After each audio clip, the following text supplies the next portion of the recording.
Soul family, where wellness, wisdom, and energy unite. You can also learn more about Rooted Soul and the services we provide by visiting our website link provided below. Welcome back to another episode of the Rooted Soul podcast series. And today we're going to be talking about the Death card, an energy of transformation and renewal. I think it's important to start off the bat about the Death card is this energy is rarely speaking of physical death. Instead, it whispers of endings, release, and the profound process of transformation. Just as seasons shift and the sun sets to rise again, the Death card energy reminds us that in order to step into new life, parts of us must die away, old habits, outdated beliefs, and stagnant cycles. This energy is not to be feared, but honored. It is the soul's invitation to shed skin like the serpent and emerge renewed. What has been your experience with the Death card energy? Is it something that, or how has it been for you with transformations and renewals? Is the Death card something that you tend to shy away from? I know for many of us, change can be very challenging and difficult. Change sometimes means that you are walking away from everything that you want or everything that you know to step into the unknown. And as creatures of habit, we feel more comfortable in what we know versus what we don't know. But, right, the beauty is in the unknown, right? Which, I mean, is the way the human experience is. It's like the way to more enlightenment, the way to reaching a higher version of yourself is going to require, stepping into the unknown. But also at the same time, it can be very scary.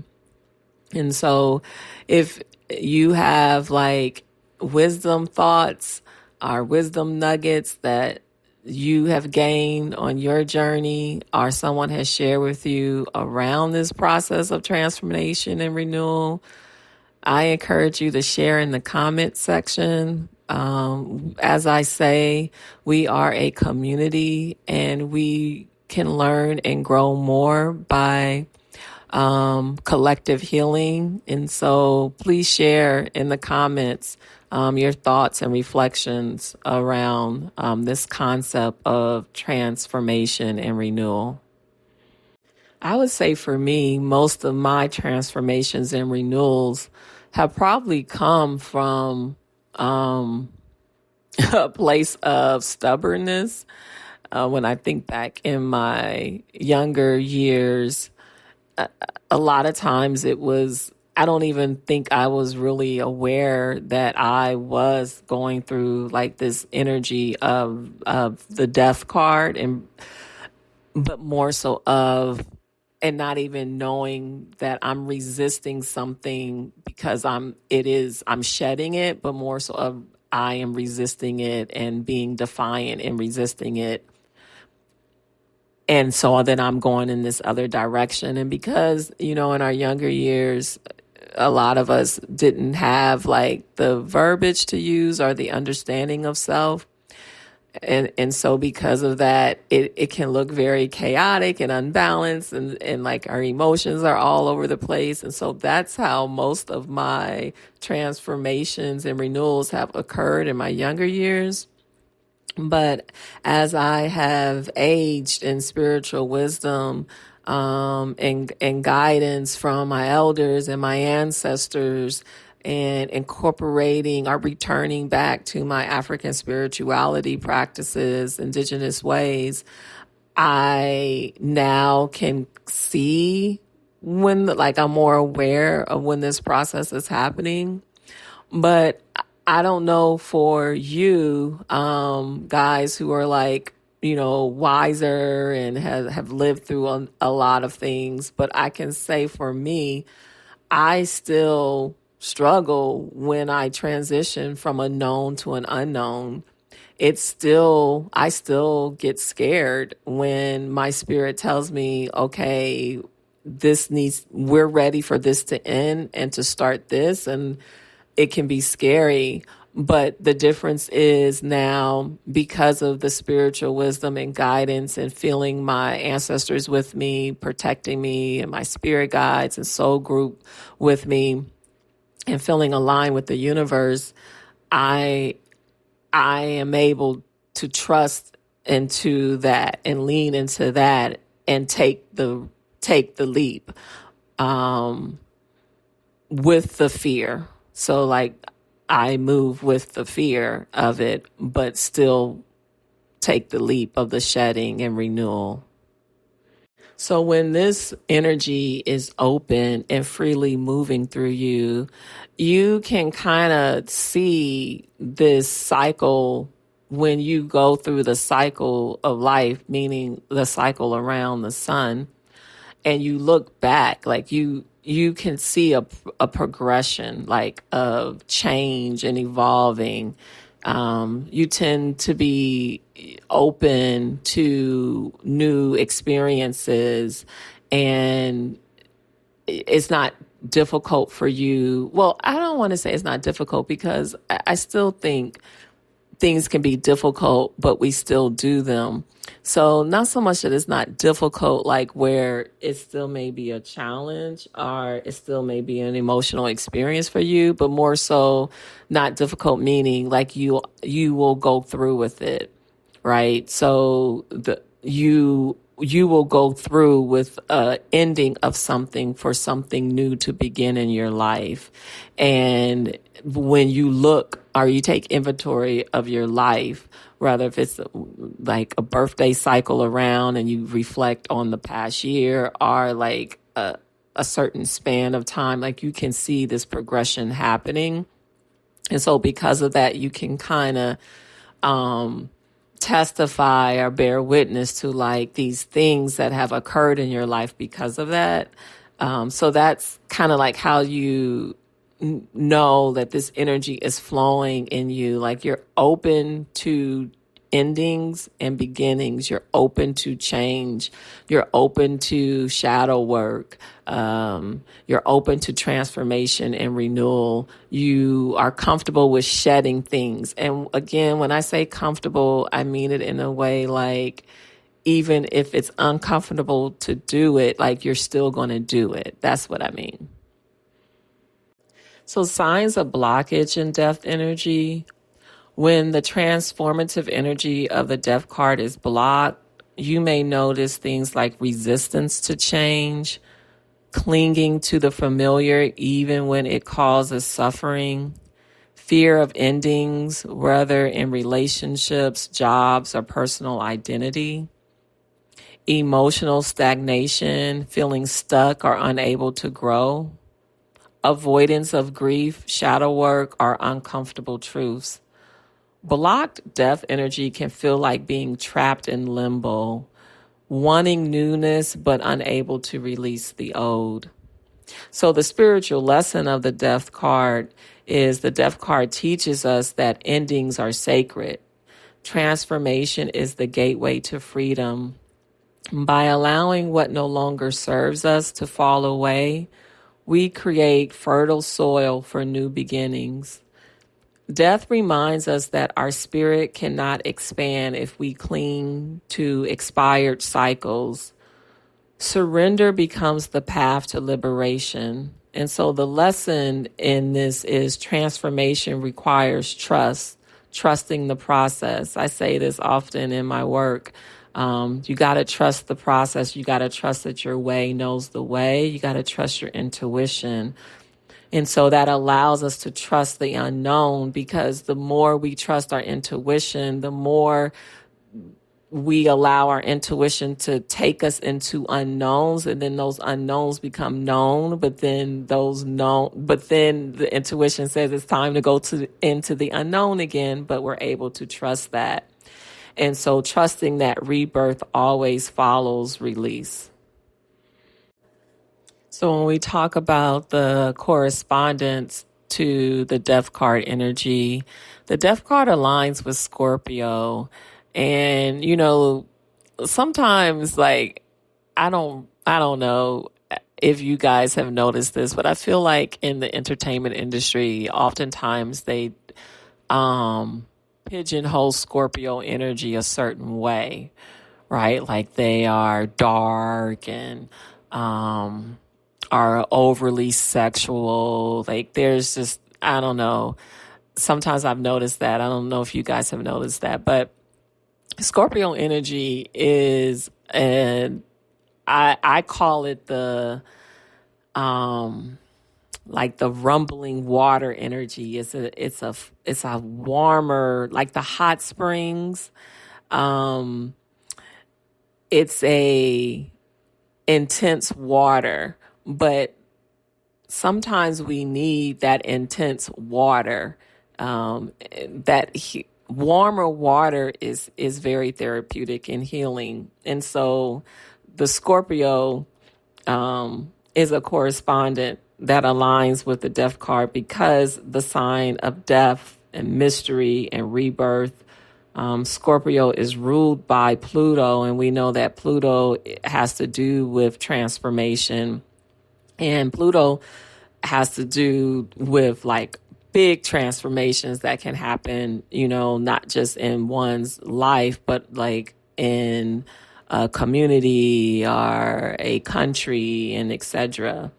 And so the planet of transformation and regeneration, and also dealing with shadow work, right? Like whenever we're talking about death, like ending and beginning or shedding, like part of that process is going to be shadow work, going into the mysterious parts of ourselves, the subconscious parts of ourselves, to learn more. Scorpio's lesson invites us to face the darkness without shrinking, to release attachments, and to trust the alchemy of the unseen. This energy moves in cycles from death and rebirth. Death and rebirth, beginnings and endings are the same, right? And so it's teaching us that nothing is wasted. Everything is transformed. So some ways of working, right, to align with this energy and allow this energy to flow within you is some energetic medicine for alignment, ritual of release. Write down habits, patterns, or attachments you are ready to let go of. Burn or bury the paper as a sacred act of release. I know when I went through my journey to 40, I did a ritual of release.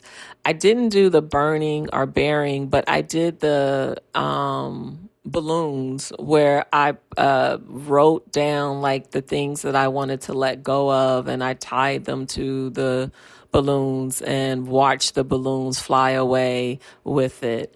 So burning, burying, flushing down the toilet, doing the balloons. These are just some ways of ritual of release. Water cleansing. Scorpio, like I was saying, is a water sign. And so bathing in salt water or the sweet rivers of Oshun are a spiritual bath, a ritual bath to cleanse stagnant energy. And then shadow journaling. Ask, what am I most afraid to release? What transformation am I resisting?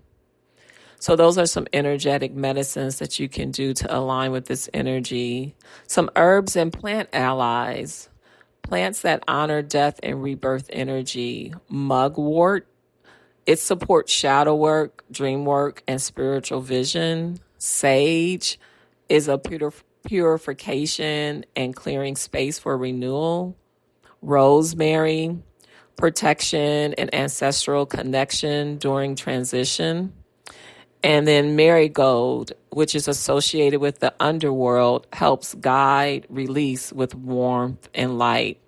You can drink as tea, burn as incense, or use in your ritual baths. Some yoga practices that you can do to embody the death card's release and renewal is the corpse pose, which is symbolic of surrender, practicing death and rebirth on the mat. The twist, the side twist, you could seated twist, which is good for detoxifying, wringing out what no longer serves. And then deep hip openers, poses, which release stored grief and old emotions. I don't know if you've heard that. I hear that a lot, if you've ever worked with a yoga instructor, or if you've done any somatic healing practices, they talk about how we carry so much in our hips, and a lot of release needs to happen from our hips. And so in addition to those yoga practices, just moving your hips, like dancing and just moving your hips, intrinsic movement, putting on some music and just shaking those hips, allowing them to be free. And breath work. Breath work can always return back to our breath. Practice long exhales to honor the energy of letting go. And so the inhale, you're gathering it all up, and then in the exhale, you're releasing it all. So I also wanted to share the chakras that are connected to death energy. And because when we talk about the energy channels, and when we talk about blockage and unblocking so that energy can flow through us, I think speaking of the chakras can be beneficial because those are pinpoint areas of energy channels in our body. And so some chakras connected to the death energy is the solar plexus chakra. The solar plexus chakra has to do with transformation of identity, reclaiming personal power. The sacral chakra, which is release of emotional attachments and flowing with cycles. And the root chakra, trusting the process of death and rebirth, grounding into safety during change. And if you notice, the three chakras that are connected to the death energy are what we would consider the lower chakras, but the solar plexus is the midpoint.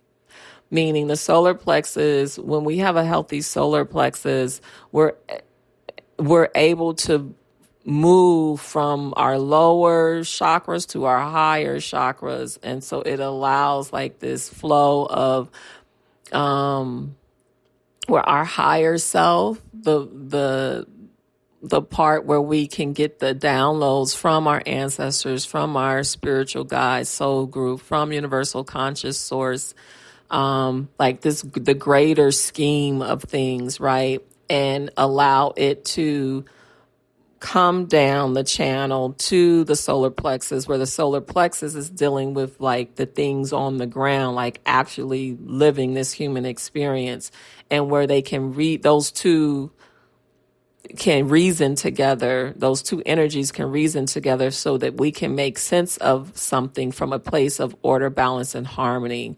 But what tends to happen is when that is blocked, then we're only able to see things through this limited physical eye and not with the accompaniment of the third eye.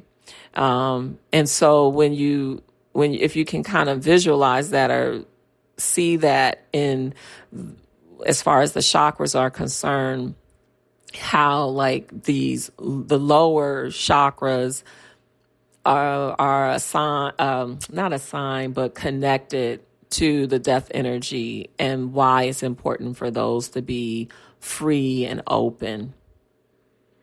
So, as always, in closing, I want to leave you with an affirmation that aligns with the energy. And the affirmation that I want to leave you with is I honor endings as sacred gateways to rebirth. I honor endings as sacred